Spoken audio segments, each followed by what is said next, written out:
கவலையை தீர்ப்பாய் சரணம், காலடி வைத்தே சரணமம்மா. பெரியவாளும் அப்பாவும் அப்படியே ஒரு சந்தோஷமா பேசின காட்சியை பார்த்த பாக்கியம் எனக்கு இருக்கு சார். சுப்பு திருநாவுக்கரசர் வில்லுப்பாட்ட வர்ற ஆகம சில்ப சதஸ்ல நீ வில்லுப்பாட்டா நடத்துற. ஆனால் வில்லுப்பாட்டு அன்று ஆரம்பித்து திரைப்படத்துறைக்கு அப்பா செய்த பணியை விட இமய உச்சிக்கு கொண்டு சென்றது நம்முடைய ஆச்சாரியாருடைய அனுக்கிரகம். அப்ப தோணியதை இன்னைக்கு நம்ம ஆச்சாரியோட அனுஷ ஜெயந்தியில பெரியவா நமக்கு கொடுத்த வரப்பிரசாதமாக இந்த ஆமாங்கிற வார்த்தைக்குள்ள என்ன இருக்குன்னா, ஆவண்ணா என்பது ஆச்சாரியம், மாவண்ணா என்பது மானுஷம். அப்படி திரும்பி பாத்தீங்கன்னா ஜெய ஜெய சங்கர ஹர ஹர பெரியவா உத்தரவு இன்னைக்கே ஆரம்பிச்சிடுறேன். எப்படி ஆரம்பிப்ப? அப்பா உடனே பளிச்சுது காலடி முதல் காஞ்சி வரை அப்படின்னு ஆரம்பிக்கட்டுமா? அப்படி பாடும்போது 96 வயசு பெரியவாளுக்கு மேனால படுத்துட்டு இருக்கார். அப்போ ஒரு அற்புதமான நிகழ்ச்சி, நம்மளுடைய பானைக்கு பக்கத்துல கிடம் விநாயகராம் அண்ணா உட்கார்ந்து வாசிக்கிறார், இங்க வயலின் அண்ணா வாசிக்கிறார், எங்களோட ட்ரூப்பும் அப்படியே நாங்களும் இருக்கிறோம். எல்லாரும் இருந்து அதை பாடும்போது பெரியவா இந்த பாடலை கேட்டு இப்படி ஆசீர்வதித்த காட்சியை எல்லாரும் பார்த்து எனக்கு ஆசீர்வாதம் பண்ணாங்க. அது ஒரு பெரிய பாக்கியம். மகா பெரியவா பல்லவி, புது பெரியவா அனுபல்லவி, பால பெரியவா சரணம், நாமெல்லாம் அடுத்த சரணங்கள் என்று அப்பா அழகா, நீங்க ஒரு இசை விற்பனரா இருக்கிறதுனால பிரமாதமா ரசிக்கிறீங்க. அப்புறம் மகா பெரியவா சுப்பு, உனக்கு தீக்ஷிதர் சந்தத்துல பாடணும்னு தெரியுமோ? அப்பா அமைதியா இருக்காங்க. தீக்ஷிதர் சந்தம்னா ஐகிரி நந்தினி நந்திதமேதினி விஸ்வ வினோதினி நந்தனுதே.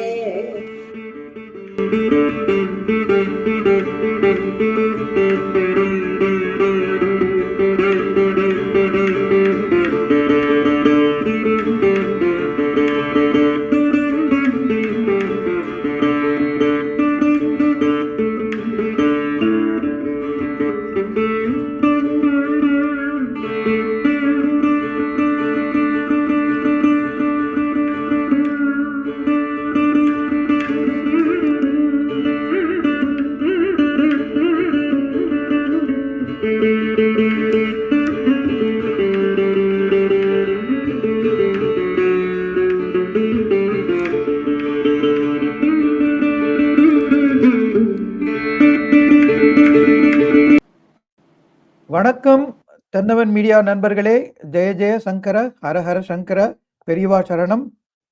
இன்றைய அனுஷ தின சிறப்பு பதிவில் நம்முடன் இணைந்திருப்பவர் வில்லிசை வித்தகி திருமதி பாரதி திருமகன் அவர்களுக்கு முதலில் வணக்கம் கூறுவோம். வணக்கம்மா. வணக்கம் அன்பு சகோதரர் சிவகுமார் சார் அவர்களே, பெரியவா சரணம். ரொம்ப ரொம்ப சந்தோஷம். எல்லாருக்கும் பாக்கியம் கிடைக்கும். எனக்கு பெரிய தவ பாக்கியம் கிடைச்சிருக்கு. பெரியவாளோட அனுஷ ஜெயந்தி அன்னைக்கு சிவகுமார் சாரோட பேசி தென்னவன் மீடியா மூலமா தீவிரமான பக்தர்களை, திரிவார பக்தர்களை சந்திப்பது பெரிய பாக்கியம். பெரியவாளோட அனுகிரகம். நன்றி. இந்த நிகழ்ச்சிங்கிறது மகா பெரிவாளோட அனுபவங்களை பகிர்றதுக்கான ஒரு சிறப்பு நிகழ்ச்சி. இந்த நிகழ்ச்சியில நீங்க பகிர்றது உங்களுடைய அனுபவங்களை, மகா பெரிவாளோட உங்க குடும்பத்துக்கு இருந்த அனுபவங்களை பகிர போறது எங்களுக்கு ரொம்ப பெருமையா இருக்கு. உங்களை அன்போடு வரவேற்கிற. உங்களுடைய வில்லுப்பாட்டு பின்னணிக்கு நீங்க ஒரு தந்தனத்துவம் என்றோட நீங்க ஆரம்பிக்கணும். அது அதாவது நம்ம ஊர் முதற்கொண்டு அமெரிக்கா வரைக்கும், உலக நாடுகள் வரைக்கும் எல்லாரையும் கவரக்கூடிய ஒரு பாடல்னு கேட்டீங்கன்னா ஸ்டார் சாங் அப்படின்னா அது தந்தனத்துவம் தான். பல்லில்லாத குழந்தையும் ரசிக்கும், பல்லில்லாத தாத்தாவும் ரசிப்பார்கள். உலக நாடுகள் ரசித்த பாடல். அதுல நம்மளோட பொதுவா நான் மேடையில பாடும்போது ஆச்சாரியால பாடிதான் ஆரம்பிக்கிறது என்னுடைய தினசரி அனுபவம். அப்பாவும் அப்படிதான், நானும் அப்படிதான். என் தந்தையார் உங்களுக்கு தெரிந்திருக்கும், பத்மஸ்ரீ விருதாளர் தலைமாமணி கவிஞர் சுப்பு ஆரம்பம் அவர்கள். நான் 7 வயது முதல் அப்பாவோடு இந்த வில்லிசை மேடை அனுபவம் பெற்று இன்றைக்கு சுமார் ஒரு 55 வருட அனுபவத்தோடு இன்றைக்கு அமெரிக்க வாழ் மக்களை சந்திப்பது எனக்கு ரொம்ப சந்தோஷம். இந்த 7:55ங்கிறத வச்சு என்னுடைய வயசை நீங்க தெரிஞ்சுக்கலாம். அந்த அளவுக்கு அந்த அளவுக்கு சந்தோஷமா உங்கள்கிட்ட பாடும்போது முதல் பாடலை தந்தனத்தோமை ஆச்சாரியார் திருவடியில் சமர்ப்பிக்கிறேன், அப்பாவுடைய அன்புக்கு சமர்ப்பிக்கிறேன். தந்தனத்தோம் என்று சொல்லியே வில்லினில் பாட, ஆமாம் வில்லினில் பாட வந்தருள்வாய் கலைமகளே. நெஞ்சமும் நினைவுமாக நிரந்தரமானவராம், கொஞ்சமும் அவரை மறவோம் பரமாச்சாரியா. ஆமா, பரமாச்சாரியா குருவெனவே வணங்கிடுவோம். தமிழுக்கு தன்னை தந்தார், இசைக்கும் தன்னையே தந்தார் கவிஞர் சுப்புஆறுமுகம். தலைமுறையே, ஆமா தலைமுறையே தந்தனத்தோ பாட வந்தோம். இது ராமர் கைப்பட்ட வில்லு, கிருஷ்ணர் கீத கேட்ட வில்லு, பரமாச்சாரியா தொட்ட வில்லு. கரதீட்சை, ஆமா கரதீட்சை, ஆனந்தம் அமைதி வரம். ஆமா போடுங்க இது வில்லு பாட்டு வெற்றி மந்திரம், இது ஆச்சாரியா ரசிச்ச மந்திரம். இன்றுதானே, ஆமா இன்றுதானே அமெரிக்காவும் ரசிக்கும் மந்திரம். தென்னவன் மீடியாவின் தெளிவான பக்தருக்கு என்னுடைய நமஸ்காரம். யுஎஸ்இல், ஆமா யுஎஸ்இல் எளிய வில்லிசை முழக்கம். நன்றி. ஆசீர்வாதம், ஆசீர்வாதம். சிறப்பா இருந்தது.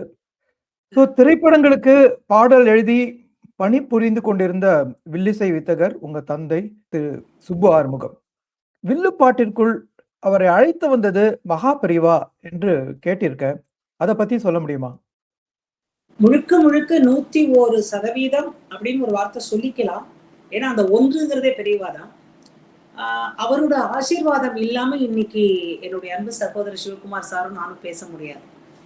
அப்பா முழுக்க முழுக்க சினிமாக்காரங்க அப்படின்னு சொல்லலாம், இப்படியும் சொல்லலாம். ஒழுக்கமான பல்துறை அனுபவப்பட்ட, கலைவாணருக்கு பாடல் எழுதி தந்து, திரைப்பட பாடல் எழுதி தந்த, பல சினிமா பாடல்கள் எழுதி தந்து, அப்புறம் நாகேஷுக்கு, அப்புறம் தேங்காய் அண்ணாக்கு, அப்புறம் சுருளிராஜனுக்கு என்று பல பல வில்லிசைகளை எழுதி தந்து, பாடல்களை எழுதி தந்து, ட்ராக், அதாவது கதை, சின்னஞ்சிறு உலகம் போன்ற பல பெரிய பெரிய சக்சஸ் ஆன படங்களுக்கு திரைக்கதை, வசனம், நாகேஷ் சார் ட்ராக்கு, மூலக்கதை, பாடல், மஞ்சக்கு ஈரு, இந்த மாதிரி பாடல்கள் இதையெல்லாம் எழுதி தந்தது அப்பா தான்.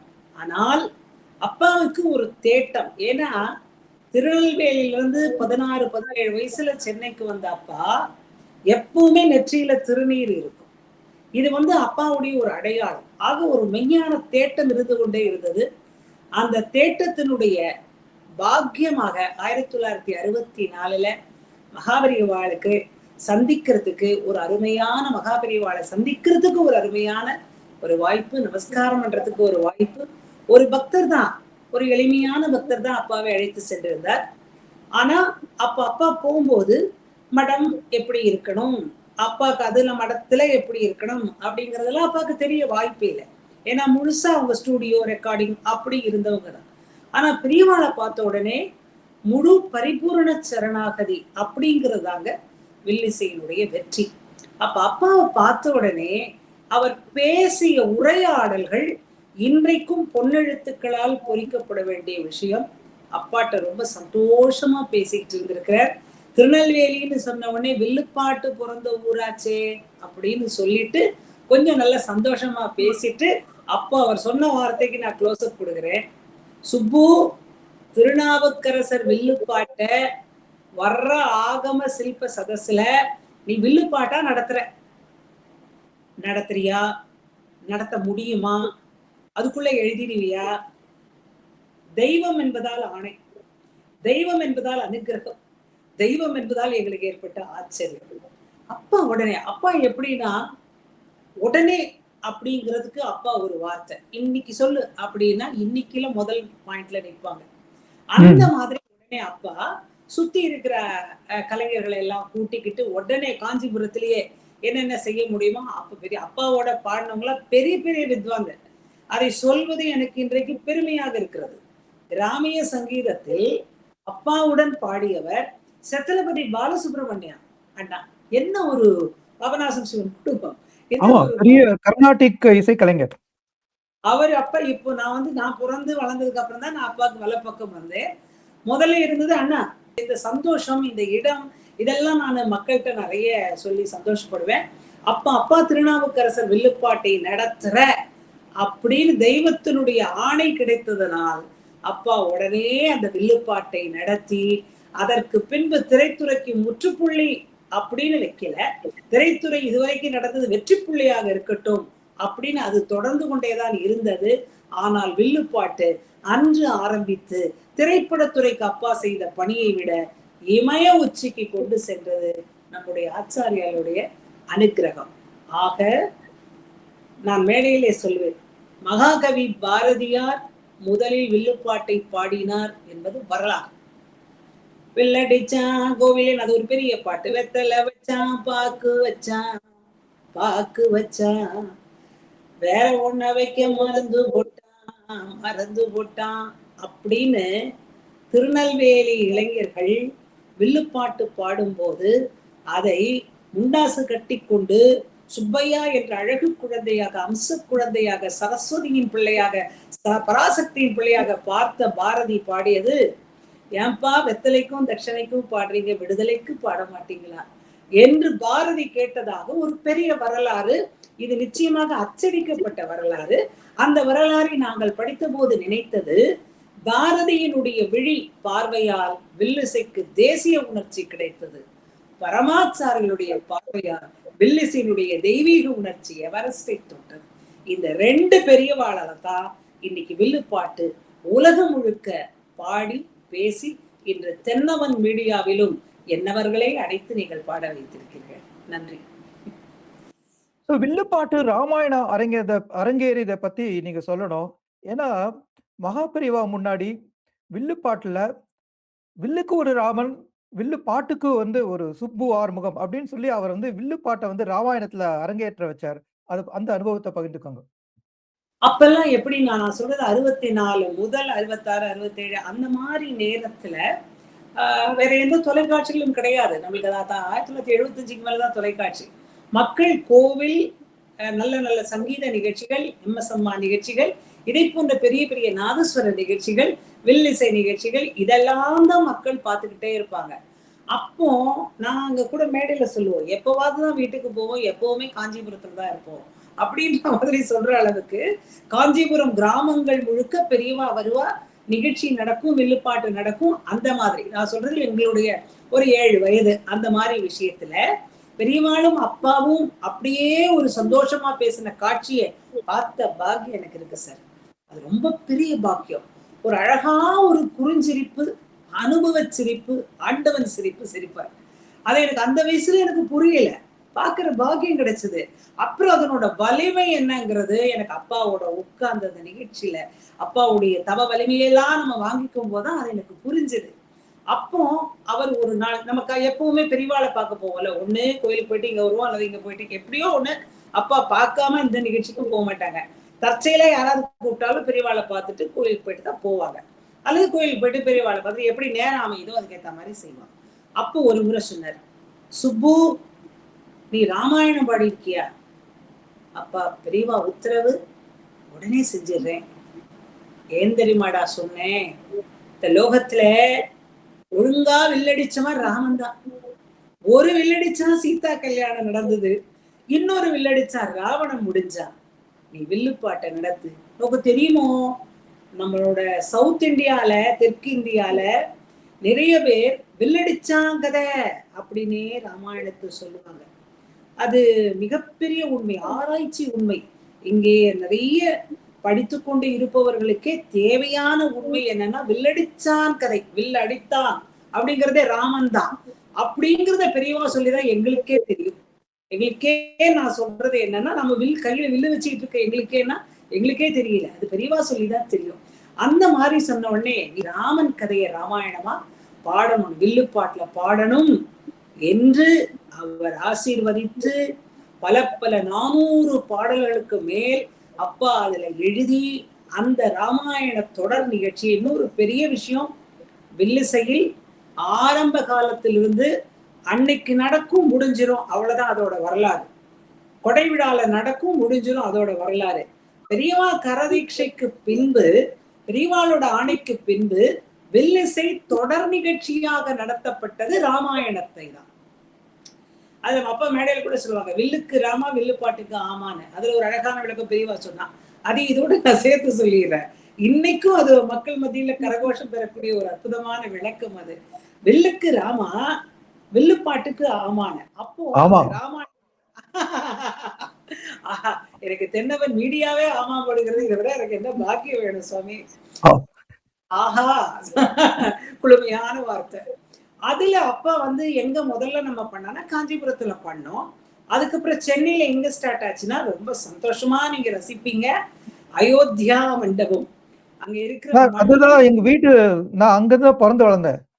அடாடா, அதுல நான் சொல்றேன், எனக்கு எவ்வளவு சந்தோஷமா இருக்கு தெரியுமா? ரொம்ப காலம் முன்னாடி, அதான் 70, 75 இருக்கும்னு வச்சுக்கோங்களேன். அந்த மாதிரி சமயத்துல 10 நாள் அப்போ ஒரு மாமா கூட இருந்தாரு, பட்டு மாமாவோ பட்டு சாஸ்திரி மாமாவோ யாராவது அவரோட இதுல. அதே மாதிரி அங்க இருக்கிற நிர்வாகிகள், அயோத்தியா மண்டபம் நிர்வாகிகள், கிட்டத்தட்ட நாங்க 4 முறை 5 முறை அயோத்தியா மண்டபத்துல வில்லிசை தொடர் ராமாயணத்தை செய்திருக்கிறோம்.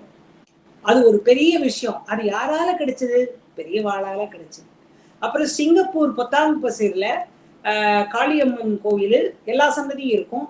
அங்க ராமநவமிக்கு ராமாயணம் 11 நாள் பண்ணோம். 10 நாள் ராமாயணம், 11வது நாள் மகாபெரியவா சரித்திரம். அது காலடி முதல் காஞ்சி வரைன்னு அடுத்த கேள்விக்கு நிச்சயமா நான் அதுல பதில் சொல்றேன். எதுக்கு சொல்றேன்னா, அவ்வளவு அழகாக ராமாயணம் ஆரம்பிக்கப்பட்டது. இதுல ஆவா அப்படின்ற விளக்கத்தை சொல்லும் போது நீங்க ரசிப்பீங்க. அதாவது பெரியவா சொன்னாலாம், சுப்பு இந்த வில்லுப்பாட்டுல மட்டும் ஒருத்தர் உட்கார்ந்துண்டு ஆமா ஆமான்னு சொல்றது வழக்கம் இல்லையோ? ஆமா சுவாமி, அது ஒரு சமுதாய பிரதிநிதியாக இருந்து அக்செப்ட் பண்றது. ஆமா ஆமா, அதுல ஒரு அழகு இருக்கு தெரியுமோ அப்படின்னு ஒரு விளக்கம் சொன்னார். அந்த விளக்கத்தை விளக்கமாகவே சொல்கிறேன். சுப்பு, இந்த ஆமாக்கு என்ன விளக்கம் தெரியுமோ மேடையில எல்லாம் சொல்லு, நீ எந்தெந்த லோகத்துக்கு போறியோ எல்லா லோகத்து மக்களுக்கும் நீ இதை சொல்லு அப்படின்ட்டு சொன்ன வார்த்தை. ஆண்டாள் என்ன நினைச்சாலா, மாணிக்க வாசகர் என்ன நினைச்சாரா, இதை ஆரம்பிக்கிறார் மகாபெரிவா. சொல்லும் போது குழந்தையா உட்காரும். மாணிக்க வாசகர் என்ன நினைச்சிருக்க, நான் திருவம்பாவை எழுதுனது பெருசில்லை, இன்னைக்கு முன்னால ஆண்டாள் திருப்பாவை எழுதியிருக்கா, அவளுக்கு நன்றி சொல்லி என்னோட திருவம்பாவையில முதல் பாட்டுல முதல் வார்த்தையில முதல் எழுத்துல அவளுக்கு நன்றி சொல்லி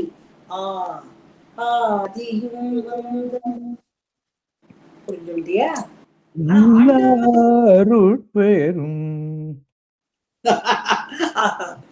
நீங்க விழுப்பாட்டே பாடலாம் போலுக்க. ஒண்ணு நீங்க இங்க வந்துருங்க, அல்லது நாங்க அங்க வந்துடுறோம். அப்போ ஆண்டாள் என்ன நினைச்சா, நான் எழுதுனது பெருசு இல்லை, நான் கண்ணனுக்கு எழுதினேன், நேக்கு பின்னால ஒருத்தர் வந்து எழுத போறார் மாணிக்க வாசகர், அவரோட பேருக்கு நான் நன்றி சொல்ல வேண்டாமா? அவர் சிவனுக்கு எழுத போகிறார். ஒற்றுமையா, மன ஒற்றுமையோட தான் எழுதிய திருப்பாவையில் முதல் பாடலில் முதல் எழுத்தில் மங்களமாக மார்கழி திங்கள். சுபு, அவனா ஆண்டாள், மாவனா மாணிக்க வாசகர். இவர் ஆரம்பிச்சிருக்கிறது அவனால, அவ ஆரம்பிச்சிருக்கிறது மானால. ரெண்டையும் சேர்த்து சொல்லுடா. ஆமா ஆமா ஆமா, என்ன என்ன ஒரு கனெக்ஷன். இதுக்கப்புறம் நம்ம அதுல ஊன்றி ஊன்றி சிந்திக்கும் போது பாத்தீங்கன்னா, அதை நான் மேடையிலே அடிக்கடி சொல்வேன். பெரியவா முன்னாடி எங்க அப்பாவுக்கு நான் ஆமா போட்டு அப்ப பெரியவா என்ன நினைச்சிருக்கா, பாரதின்ற பேரை இன்னைக்கு இருக்கிற அந்த பால பெரியவாளும், அதாவது விஜயேந்திர சரஸ்வதி சுவாமிகளும் புதுப்பெரியவாளும் மகாபெரியவாளும் இந்த பாரதின்ற பேரை சொல்லும் போது அவ்வளோ சந்தோஷம். போதும், நம்ம வாழ்க்கை அதோட புண்ணியம் நம்மளுக்கு அவ்வளவுதான், அந்த தொட்டாச்சின்னு நான் நினைச்சுப்பேன். அப்ப அவர் சொல்ற ஒரு அழகான வார்த்தை, வில்லுப்பாட்டு தலைமுறையா தொடரணும்னு ஆசீர்வாதம் இப்படி பண்ணுவார். அதெல்லாம் உங்களுக்கு நல்லா தெரியும். அப்ப நான் நினைச்சேன், என்ன நினைச்சேன்னா, அப்பாவுக்கு அப்புறமும் இந்த கலையை பண்ணணும்னு அப்பா நினைச்சதை நான் நினைச்சேன். அதுக்கு நான் மேடையில சொல்லுவேன், சுப்பு பாடும்போது பாரதி ஆமாம் போடுது, ஒரு காலத்துல இந்த பாரதி பாடும்போது இதுக்கு ஆமாம் போட என்ன செய்யலாம் அப்படின்னு நான் யோசிக்கல. பெரியவா யோசிச்சு, நான் வில்லுப்பாட்டு பாடும்போது எனக்கு துணையா ஆமாம் போடுறதுக்கு ஒரு பெரிய ஆளை அனுப்பி வச்சார். அவர் யார் தெரியுங்களா? நான் என்ன சொன்னாலும் ஆமா போடுற எங்க ஆத்துக்காரர் சார் அப்படின்னு சொல்லுவேன். இது இது இது இல்லைன்னா சாமி இன்னைக்கு கலை கிடையாது. இடது பக்கம் என்னுடைய கணவனாரும் வலது பக்கம் என் மகனும் இருந்து பாடுவதனால் தான் ஆஹா குடும்பம் பாடுகிறது அப்படின்னு சொல்லி இது குடும்பமா பாடுறோங்கிறது ஒரு பெருமைக்காக சொல்லிக் கொள்வதை விட அனுக்கிரகமாக சொல்வதை மட்டுமே நான் விரும்புகிறேன்.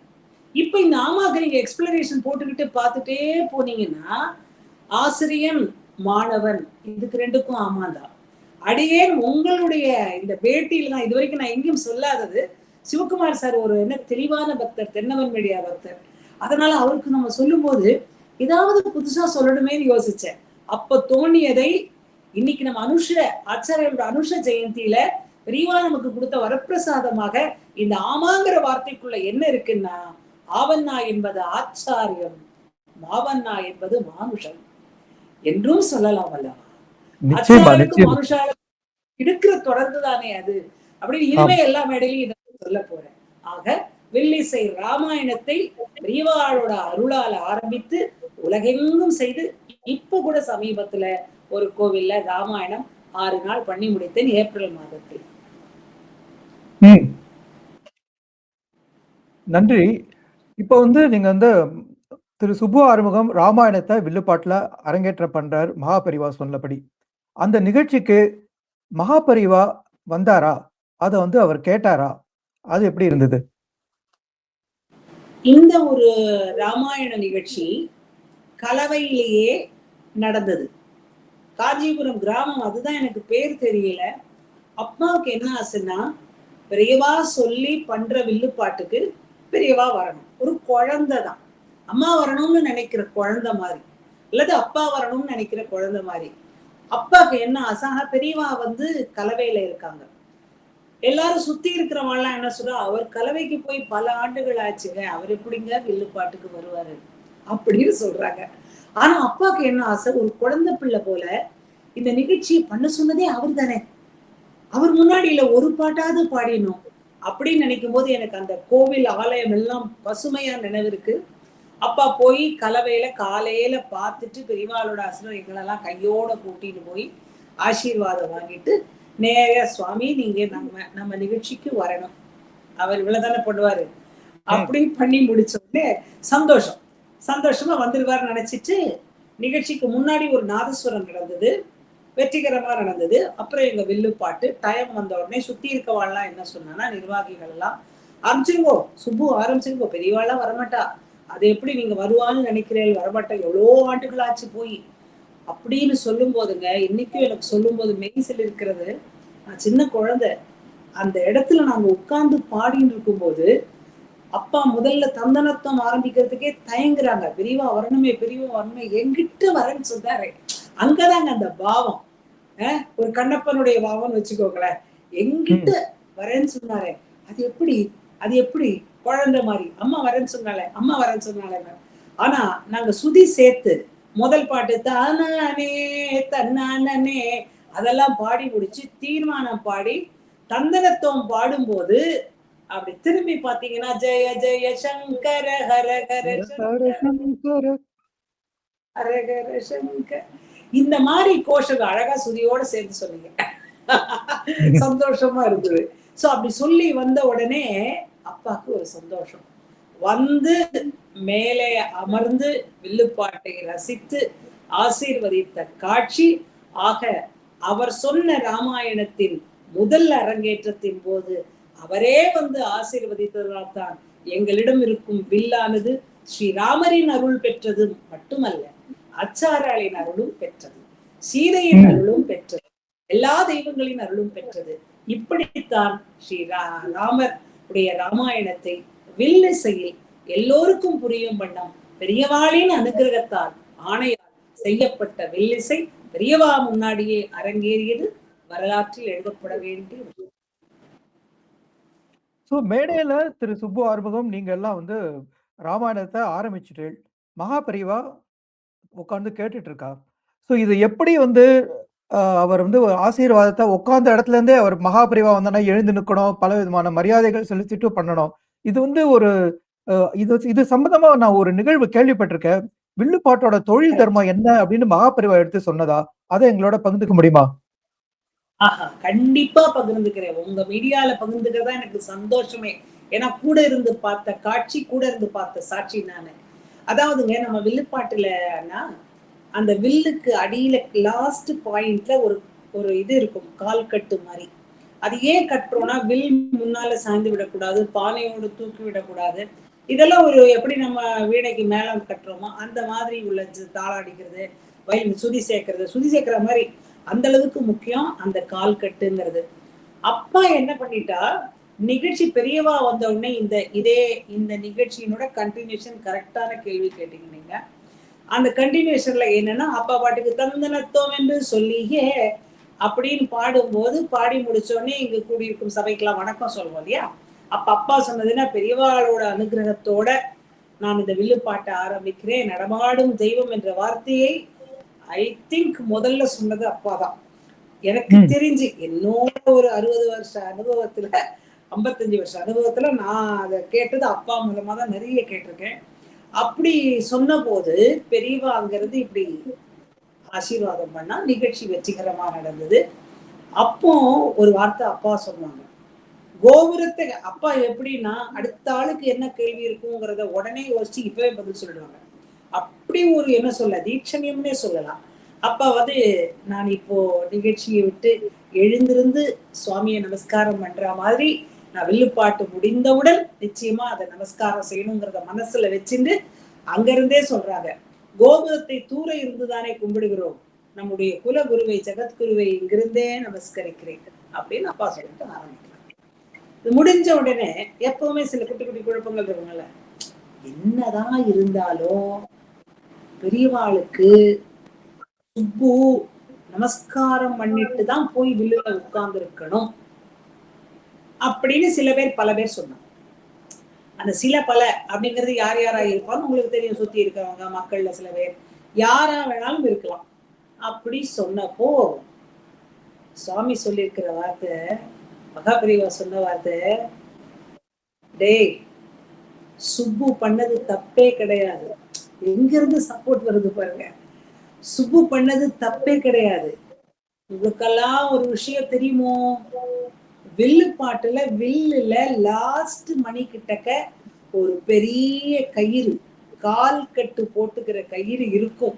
அந்த கயிறு எங்களுக்கு இப்ப நானும் அப்படிதான் போனோம். அந்த லெஃப்ட்ல கட்டிக்கணும் அல்லது ரைட்ல நீளமா இழுத்து கட்டிக்கணும். எப்படி வேணுமோ கட்டிக்கலாம்.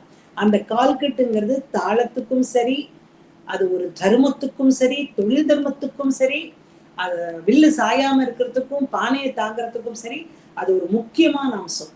தலையாய விஷயம் என்னன்னா, தந்தனத்துவம் பாடியாச்சுன்னா வாழியவே முடித்தம் என்பதுதான் அந்த கால்கட்டை அவிழ்க்க வேண்டும் என்பது வில்லிசை கலைஞர்களின் தொழில் தர்மம்.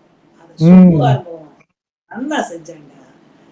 என்ற வார்த்தைய மற்றவர்களுடைய விமர்சனத்தை இப்ப அவர் சொன்னதாலதான் எங்களுக்கே அந்த விஷயம் தெரியும். நாங்க எல்லாரும் கட்டுவாங்கன்னு தான் கட்டுறோம். அவ்வளவுதானே விஷயம். அது ஒரு தொழில் தர்மம் என்ற வார்த்தைக்கு கொடுத்து அழகான ஒரு சாதகத்தை தெய்வீகமாக்கி சுப்பு அறுமுகத்தை காப்பாத்துறாருல, அந்த மாதிரி இன்னைக்கும் எங்களையும் காப்பாத்திட்டு இருக்க. சிறப்பு சிறப்பு. சோ காமாட்சி அம்மன் மேல வில்லு பாட்டுல வந்து சுப்பு ஆறுமுகம் பாடின போது அதை பத்தி மகாபரிவா சொன்ன கமெண்ட் அதை சொல்லுங்க. அந்த பாட்டு என்னன்னா, நான் ஃபுல்லா பாடட்டுமா? பாடுங்க. காஞ்சி காமாட்சி சரணமம்மா, கண் பாரம்மா சரணமம்மா, வாஞ்சையில் வடிவே சரணமம்மா, வையகத்தலைவி சரணமம்மா, கருவின் கருவே சரணமம்மா, காளீஸ்வரி தரணமம்மா, கவலை தீர்ப்பாய் சரணமம்மா, காலடி பணிந்தோம் நமம்மா, தாயினும் கனிவே சரணமம்மா, தமிழினும் இனிப்பே சரணமம்மா, தீயினும் தூய்மையே சரணமம்மா, தென்றலின் உயிர்ப்பே சரணம் அம்மா, நீயே புகலிடம் சரணம் அம்மா, நிம்மதி துடையே சரணம் அம்மா, கோவில் கொண்டவளே சரணம் அம்மா, இந்த குழந்தையின் இசை கேள் சரணம் அம்மா, காஞ்சி காமாட்சி சரணம் அம்மா, கண்பாரம்மா சரணம் அம்மா, கவலையை தீர்ப்பாய் சரணம் அம்மா, காலடி வைத்தே சரணம் அம்மா அப்படின்னு அப்பா பாடினாங்க. அதுல நடந்த சம்பவம் தாங்க அந்த கவலை என்ற வார்த்தைக்குரிய சம்பவம். என்னன்னு கேட்டீங்கன்னா, காமாட்சி அப்பா மேடையிலே சொல்றது, அப்பா காமாட்சி தாயே, யார் யார் உன்னை பார்க்க வருகிறார்களோ அவரவர்கள் அவர்களிடம் இருப்பதைத்தான் கொண்டு வருவார்கள். ஒரு பட்டு வியாபாரி வருவாரா, ஒரு அற்புதமான ஏலக்காய் வியாபாரி வருவாரா, ஏலக்காயை கொண்டு வரும். பூக்கட்டும் அம்மா வருமா, பூவை கொண்டு வரும். சுப்பு ஆர்முகத்தை என்னவென்று நினைத்தாய், நான் ஒரு கவிஞன் அம்மா, ஏழை கவிஞன். என்னிடம் என்ன இருக்கும் தாயே, என்னிடம் இருப்பதை, அதுவும் நெஞ்சு நிறைய இருப்பதை உனக்காக கொண்டு வருகிறேன். என்ன தெரியுமா, அத்தனையும் என் நெஞ்சு நிறைய கவலைகள் இருக்கிறது தாயே. நான் ஏழை கவிஞன், என்னிடம் வேறு என்ன இருக்க முடியும்? அந்த கவலைகளை தாயே உன் காலடியில் வைக்கிறேன். நீ என்ன தெரியுமா செய்கிறாய், அப்படியே இடது காலை சற்று தளர்த்தி, நீண்ட நாளாக எங்க அம்மா நீங்க அப்படியே சம்மணத்துல தானே உட்கார்ந்து இருக்கீங்க, அப்படியே பத்மாசனத்துல தானே உட்கார்ந்து இருக்கீங்க, அந்த இடது காலை சற்று தளர்த்தி இடது கால் பெருவிரலால் நான் கவலை என்று எழுதி வைத்தேனா, அதை உற்று பார்த்து நடுவில் இருக்கும் பானாவை அழித்து விடு தாயே, பிறகு படித்து பார்ப்பேன், கலை என்று வரும், அதை நான் வளர்க்க அருள் செய்தாயே என்று அப்பா நிகழ்ச்சியிலே பாடினார்கள். பாடியவுடன் மறுநாள் நம்ம எல்லாம் அந்த நிகழ்ச்சியில பாடிட்டு அப்படியே கேட்டுட்டு அப்படியே ஒன்று ரசிப்போம். அது நம்ம எப்படி அதை அழகா மக்களுக்கு சொல்லலாம்னு நினைப்போம். மறுநாள் காலையில நல்ல ஸ்நானத்தை முடிச்சுட்டு அப்பா ஆசீர்வாதம் வாங்கிட்டு சென்னைக்கு திரும்பும். அப்ப சாமி சொன்ன வார்த்தை என்ன தெரியுமா, பெரியவா சொன்ன வார்த்தை, டே சுப்பு, காமாட்சி வானாவை அழிச்சுட்டாடா. எவ்வளவு பெரிய அனுகிரகம், இவ்வளவு பெரிய அனுகிரகம். இன்றைக்கும் எங்களுக்கு கலை வளர்கிறதே காரணம், காமாட்சி வானாவை அழிச்ச செய்தியை சொன்னது, சிந்தனையை கொடுத்தது, அனுகிரகத்தை கொடுத்தது பெரியவாதான். காமாட்சி செய்யறது நம்மளுக்கு தெரியுமா, பெரியவாளுக்கு தான் தெரியும். இன்னைக்கும் எங்களுக்கு கவலைகள் இல்லை, சின்ன சின்ன கவலைகள், அது மானோடனா பிறந்துட்டாலே அது அந்தந்த கவலைக்கு தான் செய்யும். ஆனால் அந்த மேடையில ஏறிட்டு அப்படியே ஒரு பக்கம் சாட்சாத் காமாட்சியும் சாட்சாத் பரமாச்சாரியாலும் இருப்பதாக நினைத்து கொண்டு பாடும்போது எல்லாம் முடிச்சிட்டு அப்பா சொன்னாங்களாம், இந்த கவலை சம்பவத்தை நான் எல்லா கச்சேரியிலும் சொன்னேன், பெரியவாளோட ஆசீர்வாதம், லோகத்துல எல்லாருடைய கவலையும் அழியணும் சுவாமின்னு அப்பா கேட்டப்போ, அப்பாக்குள்ள ஒரு மகான் இருந்ததை உணர்ந்தேன். அந்த மகானை ஆசீர்வதித்த மகாபெரியவாளை வியந்தேன், ரசித்தேன், அனுகிரகத்தை பெற்றுக்கொண்டேன். இதுதான் அந்த சம்பவம். பெரியவாளோட கதைய அவர் முன்னாடியே பாடிய அனுபவம். 96 வயசுல ஓம்காரம் கொழுந்து என்ற உருவில் வந்ததுவோ அப்படின்னு அவர் பாடினார். அத பத்தி நீங்க சொல்லணும். அது அதுக்கு முன்னாடி ஒரு விஷயம் கதை சேர்த்தே சொல்லிடவா? சொல்லுங்க. அதாவது இந்த மாதிரி நிறைய நிறைய பெரியவாளை நாங்க அப்பாவோட போய் பார்த்து ரசிச்சு பேசி அந்த வசனங்களை எல்லாம் அப்படியே மனசுல வச்சுட்டு, ஒரு நாள் ஒரு வார்த்தை கேட்டாரு, இந்த கிருஷ்ணன் கோயிலுக்கு வந்திருக்கிறியே, ராமனை பாடுறியா அப்படின்ட்டு ஒரு வார்த்தை சொன்னாரு. என்ன ஒரு அழகான வார்த்தை தெரியுமா, சுப்பு உன் வில்ல பார்த்தா எனக்கு ராமன் தெரியுறான், இந்த உடுக்கு வச்சுட்டு வாசிக்கிறாளே அதை பார்த்தா சிவன் தெரியுதான். Raman Rameswaram, Sivan Kashi, Rameswaram south, Kashi north. சுப்பு நீ ஒருத்தன் தாண்டா ரெண்டையும் வச்சுட்டு நேஷனல் இன்டகிரேஷனையே வளர்த்துட்டு இருக்கு. சமய ஒற்றுமையையும் சமுதாய ஒற்றுமையையும் தேசபக்தியையும் எப்படியெல்லாம் ஒரு கேமரா வச்சு பார்த்து இன்னைக்கும் யாரும் சிந்திச்சாலும் இப்படிப்பட்ட ஐடியாஸ்ல வரவே வராது. காரணம், தெய்வம் மட்டும்தான் சிந்தனைகளை தத்துவங்களாக நமக்கு தர முடியும். எவ்வளவு பெரிய விஷயம் பாருங்க. வில்லுப்பாட்டுல ஒற்றுமை இருக்குங்கிறது எவ்வளவு பெரிய விஷயம். அப்போ எனக்கு ஒரு பாக்கியம் அண்ணா. என்ன தெரியுங்களா? எத்தனை மகான்களோட கதைய பாடினாலும் அதுல பொண்ணு குழந்தை பக்கத்துல நான் உட்கார்ந்து இருக்கேங்கிறதுனால தொட்டுல போட்டு தாளாட்டுற பாட்டு எனக்கு தான் வரும். அது ஒரு சந்தோஷமான விஷயம் எனக்கு. அதுல என்னன்னா, அப்பா பரமாச்சாரியாளுக்கு சப்ஜெக்ட் என்னன்னா, ஒரு நாள் கேட்டாரு. இது என்னைக்கு கேட்டாருன்னு எனக்கு தெரியல. ஏதோ அந்த 70, 75 அந்த வருஷத்துல தான். சுப்பு, எல்லாரோட கதையும் பாடுற, கிருஷ்ணரை பாடுற, ராமரை பாடுற. என்னையெல்லாம் பாட மாட்டியா? எங்க கதையெல்லாம் பாட மாட்டியா? உடனே அப்பா மனசார சொன்ன வார்த்தை, பெரியவா உத்தரவு, இன்னைக்கே ஆரம்பிச்சிடுறேன். எப்படி ஆரம்பிப்ப? அப்பா உடனே பளிச்சுது. காலடி முதல் காஞ்சி வரை அப்படின்னு ஆரம்பிக்கட்டுமா? காலடி முதல் காஞ்சி 68, அப்புறம் 69, 70. அப்பாவுடைய ஒரு தீட்சணியத்தை என்னவென்று சொல்வது. உடனே பெரியவாளோட ஆசீர்வாதம் அது கிடைச்சது. அந்த சப்ஜெக்டையும் அவர் முன்னாடி நிறைய பண்ணியிருக்கோம். இங்க சென்னையில, வெளிநாடுகள்ல அந்த காலடி முதல் காஞ்சி வரை. பெரியவா முன்னாடி அந்த காலடி முதல் காஞ்சி வரைங்கிற பெரியவாளோட சரித்திரம் எனக்கு அவ்வளவு சந்தோஷமா பெரியவா முன்னாடி நடந்த போறேன். இன்னைக்கு அனுஷ ஜெயந்தியில பெரியவா கிட்ட ஒரு சங்கல்பம் வைக்க போறேன். என்ன தெரியுமா? அமெரிக்க வாழ் தமிழர்களுக்கும் அமெரிக்க வாழ் பக்தர்களுக்கும் இந்த காலடி முதல் காஞ்சி வரை ஆச்சாரியால் கேட்ட கதையை நீங்கெல்லாம் கேட்கணும் அப்படிங்கிறது எனக்கு ஒரு ஆசை. நான் பிரார்த்தனை வச்சுட்டு நீங்களும் எனக்காக பிரார்த்தனை பண்ணுங்க. நிச்சயமா வில்லோடு வருகின்றோம். அது நியூ ஜெர்சியில இருக்கிற மகாபரிவா கோவில்லயே நிகழணும்னு நானும் வேண்டிக்கிறேன்.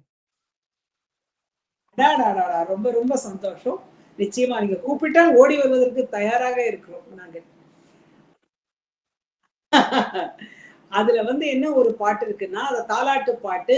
எல்லா மகான்களுக்கும் அப்படித்தான் மகாபெரிவாளுக்கும் காலடி முதல் காஞ்சி வரை அப்படிங்கிற ஸ்கிரிப்ட்ல அப்பா எழுதி அடியேன் இசையமைத்த தாலாட்டு பாட்டு தாங்க இது. ஓங்காரம் குழந்தை என்றே ஆரிராரிரோ, உன்னுருவில் வந்ததுவோ ஆரிராரிரோ, காமாட்சி காதில் வந்து ஆரிராரிரோ, கதைகள் பல சொல்லினளோ ஆரிராரிரோ, வீடு கோவில் ஆனதுவோ ஆரிராரிரோ, வெளிவாசல் சந்நிதியோ ஆரிராரிரோ, தூய தமிழ் தாலாட்டிதோ ஆரிராரிரோ, தொட்டில் கதை தொடர் கதையோ ஆரிராரிரோ, ஆரிராரிரோ, ஆரிராரிரோ. இப்படி பல பல அனுஷ ஜெயந்திகளாக இருக்கட்டும், ஆச்சாரியர்களுடைய ஜெயந்தியாக இருக்கட்டும், எல்லா ஜெயந்திகளுக்கும் பெரியவாளோட ஜெயந்தி, புது பெரியவாளோட ஜெயந்தியா இருக்கட்டும், எதுவா இருந்தாலும் இந்த பாடலை நாங்கள் பாடுவது மரபு. அப்படி பாடும்போது 96 வயசு பெரியவாளுக்கு மேனால படுத்துருக்கார். அப்போ ஒரு அற்புதமான நிகழ்ச்சி. நம்மளுடைய பானைக்கு பக்கத்துல கடம் விநாயகராம் அண்ணா உட்கார்ந்து வாசிக்கிறார், இங்க வயலின் அண்ணா வாசிக்கிறார். எங்களோட ட்ரூப்பும் அப்படியே நாங்களும் இருக்கிறோம். எல்லாரும் இருந்து அதை பாடும்போது பெரியவா இந்த பாடலை கேட்டு இப்படி ஆசீர்வதித்த காட்சியை எல்லாரும் பார்த்து எனக்கு ஆசீர்வாதம் பண்ணாங்க. அது ஒரு பெரிய பாக்கியம். ஆனால் நிகழ்ச்சி முடிந்த பின்பு பெரியவாளை பார்த்து நம்ம ஆசீர்வதிச்சு அவ கையால பிரசாதம் வாங்குவோம்ல, அப்பாவுக்கு வில்வம் கொடுத்தவர் அடியேனுக்கு எல்லாரும் சுத்தி இருந்தவர்கள் எல்லாம் பெரியவாளோட இருக்கிறவங்க கிட்ட வந்து வாங்கிக்கோங்க அப்படின்னு அந்த சின்ன வயசுல எனக்கு கொடுத்தது ரொம்ப சந்தோஷமா இருக்கு. இன்னைக்கும் அதை நான் ரொம்ப மகிழ்ச்சியா உங்கள்கிட்ட சொல்றேன். மகாபெரிவா திரு சுப்பு ஆறுமுகம் அவர்களிடம் நீங்க உங்க அப்பா அம்மாவை தாங்குறீங்க அப்படின்னு சொன்னாராமே, அதை பத்தி சொல்ல முடியுமா? இதே இந்த நிகழ்ச்சியில தான் அதுவும் நடந்தது. சுப்பு ஆறுமுகம், உங்களோட குடும்பம் அப்படின்னு வரலாறு கேட்கும் போது ரொம்ப ஆகமம் நிறைந்த குடும்பமாச்சே, சைவர்கள் ஆச்சே நீங்க அப்படின்னு கேட்டுட்டு இருக்கும்போது, அப்பா பேர் என்ன? சுப்பையா. அம்மா பேர் என்ன? சுப்பம்மா. அதனாலதான் நான் சுப்பு ஆறுமுகம்னு வச்சிருந்த சாமி அப்படின்னு அப்பா சொன்னாங்க. உடனே அவர் சொன்ன வார்த்தை இன்னைக்கும் எங்க காதுல எதிரொலிக்குது. என்ன தெரியுமா சொன்னார்? பொதுவா குழந்தைகளை தான் அப்பா அம்மா தாங்குவாங்க. சுப்பு, நீ அப்பா அம்மாவை தாங்கிட்டு சுப்பு ஆறுமுகம் அவளோட பேரை தாங்கிட்டு நீ உலகம் முழுக்க வில்லுப்பாட்டுல வலம் வரையே, ஆசீர்வாதம். பொதுவா நம்ம அப்பாவோட இனிஷியல் மட்டும் வைப்போம் இல்லையா? இங்கு சுப்பம்மாள் சுப்பையா இரண்டும் இணைந்து அப்பா அம்மாவை தாங்கிட்டு இருக்க நீ அப்படின்னு சொன்ன வார்த்தையில மிகப்பெரிய கருத்து இருக்கு. எந்தையும் தாயும் மகிழ்ந்து குலாவி இருந்ததும் இன்னாடே, தாய் தந்தை பக்தியை அப்படி அழகாக சொல்லி இருக்கிறார் என்பது எங்களுக்கு கிடைத்த பாக்கியம் வேண்டாம். ஸோ 2 வயசுல மகாபரிவாளுக்கும் அவ அம்மாவுக்கும் நடந்த சம்பாஷணைய பத்தி நீங்க வேற ஒரு இடத்துல சொல்லி கேட்டிருக்கேன். அதை எங்கள்கிட்ட பகிர முடியுமா? கண்டிப்பா. நிறைய நிகழ்ச்சிகள் நாங்க மகாபரிவாளோட நிகழ்ச்சிக்கு பண்றோம். சமீபத்துல கூட நங்கநல்லூர்ல சிவன் சாருடைய, அதாவது பெரிவாளோட தம்பி சிவன் சாருடைய ஒரு அற்புதமான ஆலயத்தை நம்மளுடைய சிவராமன் அண்ணா, எங்கள் அன்பு சகோதரர், அருமையாக கட்டி இருக்கிறார். அதுல பெரிவாளோட இந்த சம்பவத்தை சொல்லும் போது எல்லாரும் ரொம்ப ரசிச்சாங்க. மகாபெரிவாளோட அம்மா பேரு மதிமகாலட்சுமி. அந்த தாயார் நம்மளுடைய சுவாமிநாதன் என்று இளம் பெயர் பூர்வாசிரம பெயர் தாங்கி இருக்கும் மகாபெரிவாள்கிட்ட 2 வயசுல பேசின சம்பவம். சுவாமிநாதா அப்படின்னு கூப்பிட்டு ஆசீர்வாதம் பண்றாங்க. அப்ப சுவாமிநாதன் கேக்குறாரா, அம்மா நேக்கு ஒரு அண்ணன் இருந்தானாமே? ஆமாண்டா. அவன் மறைந்து விட்டானாமே? ஆமாண்டா, அவன் தான் நம்மை விட்டெல்லாம் போய்விட்டான். அவனை பற்றி இப்பவும் ஏன் பேசிக் கொண்டிருக்கிறாய் அப்படின்னு அம்மா, அந்த அம்மா கவலையை தாங்க முடியாது, குழந்தைக்கு அந்த கவலை தேவையில்லை என்பதனால அப்படி சொன்னாங்க. அப்போ சாமி நம்ம மகாபெரிவா சின்ன வயசுல கேட்ட வார்த்தை, அண்ணன் போனது சொல்றியே, இப்படித்தான் நான் போனாலும் இப்படித்தான் போயிட்டான் அப்படின்னு சொல்லுவியா? அப்போ தாய் கண்ணு கலங்கி, என் மகனே, நீ 100 ஆண்டு காலம் கனகாபிஷேகத்துல நமக்கு கிடைச்சதுன்னா அந்த தாய் வாழ்த்தியது. ஆக உலகத்துல குழந்தைகளே, தாய் வாழ்த்தத்தான் நீ வாழணும் அப்படின்னு அப்பா மேடையில சொல்லுவாங்க. அடியேனும் தொடர்ந்து சொல்லிக் கொண்டிருக்கிறேன். இந்த சரித்திரம் உங்களுக்கு எப்படி கிடைச்சது? இந்த ஒரு பர்டிகுலர் விஷயம் உங்களுக்கு கிடைக்கப்பட்ட விதம் எப்படி? யார் சொன்னது? மகாபெரிவா சொன்னிருக்காரா? மகாபெரிவா முன்னாடி அந்த சம்பவத்தை சொன்னேன் இல்லைன்னா, காலடி முதல் காஞ்சி வரைன்னு பண்ணுன்னு சொன்ன உடனே அதுக்கு கரெக்டா எங்களுக்கு உதவுனது பிரதோஷம் வெங்கட்ராமையருடைய ஒரு அன்பு சகோதரர் விழுப்புரத்துல இருந்தார். அவர்தான் ரொம்ப கிடைத்திருக்கிற ஒரு அரிய புத்தகத்தை எங்கள் கையில் கொடுத்தால். நான் அவர் பெயர் தான் எனக்கு சரியாக நினைவில்லை. வெங்கட்ராமையராக இருக்கணும் அல்லது கோபாலகிருஷ்ணா இருக்கணும், இந்த 2 பேர்ல ஏதோ ஒரு பேர் தான். ரொம்ப ஆண்டுகளுக்கு முன்னாடி நடந்த விஷயம் இது. அவர் எங்களுக்கு கொடுத்த உடனே அந்த புத்தகத்தை படித்துதான் அப்பா வரி வரியாக படித்து எழுதினார். இந்த கேள்விக்கு பதில நான் உண்மையை இப்போ உங்கள்கிட்ட சொல்லியிருக்கேன். அதை இப்படி கூட நீங்க ரீடேக்கா பண்ணிக்கலாம். காலடி முதல் காஞ்சி வரை இந்த சப்ஜெக்டை நாங்க பண்ணும்போது அப்பாவுக்கு கிடைத்த தகவல்களோடு பெரிவாளோட பரம சிஷ்யர் இந்த காலடி முதல் காஞ்சி வரை அப்படிங்கிற ஒரு அருமையான சப்ஜெக்டுக்கு அப்பா தான் தேர்ந்தெடுத்து தகவல்களை எல்லாம் அழகாக ஒரு வரிசைப்படுத்தி 2 மணி நேரம் வில்லுப்பாட்டா அப்பா ஆக்கி, அதற்கு மேலும் கூடுதல் தகவலுக்காக பிரதோஷம் வெங்கட்ராமையர் அப்படின்னு பெரிவாளோட பரம சிஷ்யர் அவர்கிட்டையும் நிறைய விஷயங்களை வாங்கி அவர் விழுப்புரத்துல இருந்து ஒரு புக்கை வருவித்து கொடுத்து அதிலிருந்தும் ரொம்ப அத்தாட்சியான விஷயங்களை சேர்த்து அப்படி எழுதப்பட்ட சம்பவம் தான் இந்த காலடி முதல் காஞ்சி வரை என்ற பரமாச்சாரியாலோட சரித்திரம். இதுல இன்னொரு அழகு என்னன்னா, 1 முதல் 67 சொல்லி 68வது வீடு மகாபெரிவாளையும் சொல்லி அப்படியே புதுப்பெரிவாளுக்கும் பாலபெரிவாளுக்கும் ஒரு பாடல் பாடி அப்பா ரொம்ப அழகா சொல்லுவாங்க. மகாபெரியவா பல்லவி, புதுப்பெரியவா அனுபல்லவி, பாலபெரியவா சரணம், நாமெல்லாம் அடுத்த சரணங்கள் என்று அப்பா அழகா, நீங்க ஒரு இசை விற்பனரா இருக்கிறதுனால பிரமாதமா ரசிக்கிறீங்க. அப்பா இப்படிதான் மேடையில சொல்லுவாங்க. அப்படியே நானும் உங்களுக்கு சொல்றேன். நன்றி. சோ ஒரு கட்டத்துல குற்றால குறவஞ்சிக்கும் அனந்தராம தீட்சிதருக்கும் சம்பந்தப்படுத்தி வில்லுப்பாட்டும் அதோட அடிச்சுவற்றுல இருக்கு அப்படின்னு மகாபெரிவா சொன்னதா நான் கேள்விப்பட்டிருக்கேன். அதை பத்தி சொல்ல முடியுமா? பெரியவா குழந்தையா பிறந்தப்போ அங்க என்னென்ன சம்பவங்கள் நடந்தது, அற்புதங்கள் நடந்தது அப்படின்னு அப்பாவோட கவிதை. இது அழகு அப்பாவுடைய கவிதையை பெரியவா எப்படி பார்த்திருக்கிறார் அப்படிங்கிற ஒரு விஷயத்தை தான் நான் இதை சொல்ல போறேன். வான்மழை பயிருக்கு நான் துணை என்றுடன் தானழைக்காமல் பொழிந்ததுவே அன்னை முகம் உறும் பிள்ளை முகம் என வண்ண மல்லர்கள் மலர்ந்தனவே. ஜெய ஜெய சங்கரன் கோரஸ் நல்லா பாடுவாங்க. அடுத்தது, பார்க்கும் இடங்களில் நீக்கமற்றே ஒளி பரம்பொருள் மகிமை தெரிந்ததுவே ஊர்க்குள் வசித்திடும் யாருக்கும் நினைப்பினில் உத்தமன் வருகை புரிந்ததுவே ஏழைகள் செல்வமும் வாயிழந்தோர் வாயும் பெற்றது போல் நலம் பெற்றனரே. அடுத்ததுதான் ரொம்ப முக்கியம். இந்த லோகத்துல குழந்தை வாக்கியம் இல்லாதவா கூட வாழ்வினில் தாய்மை பெறாத நல் மாதரும் மகன் இவன் பால் மனம் உற்றனரே. ஜெய ஜெய சங்கர அப்படின்னு எல்லாரும் பாடுவா. அன்னைக்கு இருந்த பின்பாட்டுக்காராலும் சரி, இன்னைக்கு இருக்கிறவாலும் சரி, அது ஒரு நாம சங்கீத்திர மாதிரி பாடி முடிச்ச உடனே கட் பண்ணி ஒரு கேள்வி கேட்கிறார் மகாபிரிவா. சுப்பு, உனக்கு தீக்ஷிதர் சந்தத்துல பாடணும்னு தெரியுமோ? அப்பா அமைதியா இருக்காங்க. தீக்ஷிதர் சந்தம்னா ஐகிரி நந்தினி நந்திதமே தினி விஸ்வ வினோதினி நந்தனுதே.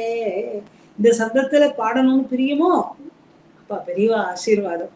அப்போ ஒரு விஷயம் சொல்றாரு, இங்க சமஸ்கிருதம், இங்க தீக்ஷிதர் சந்தம், இங்க அப்பா தமிழ், பெரியவா எழுக்கிறது குற்றால குறவஞ்சி. குற்றால குறவஞ்சியில இந்த சந்தத்துல ஒரு பாட்டு இருக்கு, தெரியுமோ பெரியவா? அப்ப சொன்னாரா, பங்கைய மங்கை வசந்த சவுந்தரி பந்து பயின்ற நளே. வசந்தவல்லி பந்தடித்தலுக்கு இந்த சந்தத்தை தமிழ் இலக்கியத்திலே குற்றால குறவஞ்சி பயன்படுத்தி இருப்பதை அப்பாவும் பயன்படுத்தி அது தீக்ஷித சந்தத்துல இருக்கு என்ற ஒரு அழகான ஆராய்ச்சி, எந்த பேதமும் இல்லாத ஒரு ஆராய்ச்சியை கொடுத்தது இன்றைக்கும் நாம பெரியவாழ்கிட்ட தெரிஞ்சுக்க வேண்டிய ஒரு சமரசமான சத்தியமான சன்மார்க்கமான தமிழ் கருத்து, இசை கருத்து. அதை இன்னைக்கும் நாங்க எல்லா மேடையிலும் என்ன கொஞ்சமா டைம் கொடுத்தாலும் அதை நாங்க பாடிடுவோம். ஏன்னா பெரியவாளோட கருத்து சொல்றதுக்கு அதை விட வேற என்ன இடம் இருக்கு? ஆக இதை கேட்டது எனக்கு ரொம்ப சந்தோஷம். நிச்சயம் நிச்சயம் மகிழ்ச்சி, மிக்க மகிழ்ச்சி. உங்களுடைய அனுபவத்தையும் அது மூலமா மகாபரிவாளை பத்தி நாங்க தெரிஞ்சுக்காத பல விஷயங்களையும் இன்னைக்கு நீங்க சொல்ல கேட்டோம். அது எங்களுக்கு எல்லாம் ரொம்ப நெகிழ்ச்சியா இருக்கு. இது போல பல நிகழ்ச்சிகளை நம்ம செய்யணும். இது வரைக்கும் உங்களுடைய நேரத்தை பகிர்ந்து, உங்களோட அனுபவங்களையும் பகிர்ந்து, எங்களுக்காக பாடி இவ்வளவு ஒரு ஒரு நிறைவா இதை செஞ்சதுக்கு மிக்க மகிழ்ச்சி. ரொம்ப ரொம்ப சந்தோஷம். பெரியவா முன்னாடி பாடின திருப்புகளோடு இந்த நிகழ்ச்சியினுடைய நிறைவை உங்களுக்கு நான் அர்ப்பணிக்கின்றேன். அப்பா திருப்புகள் எப்போ நம்ம நிகழ்ச்சிக்கு இறுதியில பாடுவோம் இல்லையா? அப்படி பெரியவா முன்னாடி பாடும்போது பெரியவா மேல ஒரு திருப்புகள் எழுதி அப்பா பாடுறாங்க. இது நடந்தது பல ஆண்டுகளுக்கு முன்னால. ஏறுமயில் ஏறி அந்த சந்தத்துல அம்மை பெரியவாளை பார்க்கும்போது சுவாமிநாதன் இல்லையோ, எனக்கு ஆறுமுகத்தை பார்த்த மாதிரி இருக்கு. அம்மையிடம் வரம் கேட்கும் குழந்தை முகம் ஒன்று, அன்பருக்கு அருள் கூட்டும் குருவின் முகம் ஒன்று, செம்மையுருகில் துமத தலைவர் முகம் ஒன்று, சித்தாந்த ஒளி நல்கும் ஞான முகம் ஒன்று, தம்மையே தாமிழந்த தியாக முகம் ஒன்று, தாய் போல கருணை தரும் தெய்வ முகம் ஒன்று, நம்மிடையில் காட்சி தரும் ஆறுமுகம் என்று நமஸ்காரம் புரிகின்றோம் பெரியவரை இன்று. நம்மிடையில் காட்சி தரும் ஆறுமுகம் என்று நமஸ்காரம் புரிகின்றோம் பெரியவரை இன்று. ஆறுமுகம் என்று திருப்புகழில் நின்று. இத பாடினோடனே பெரியவா சொன்ன வார்த்தை என்ன? எல்லாரும் ரசிப்பீங்க கேட்ட உடனே. அவனே ஆறுமுகமனோ எனக்கு ஒரு திருப்புகழ் போட்டுட்டார். என்ற ஒரு சிந்தனையோடு நிறைவு செய்கிறேன். நிறைவு ஜெய் நிறைவு ஜெய்சங்கர். நிறைவு. ஜெய ஜெயசங்கர ஹரஹர சங்கர. இதை பார்த்து கொண்டிருக்கும் நேயர்களே, உங்கள் எல்லாருக்கும் எங்களது வணக்கம். மகா பிரிவா ஆசீர்வாதமும் அனுகிரகமும் உங்க எல்லாருக்கும் கிடைக்கணும்னு நானும் திருமதி பாரதி திருமகனும் சேர்ந்து கேட்டுக்கிறோம். மீண்டும் ஒரு முறை இது போன்ற ஒரு நிகழ்ச்சியில் சந்திப்போம். அதுவரை வணக்கம், நன்றி. மகா நன்றி பிரிவா வணக்கம். நன்றி.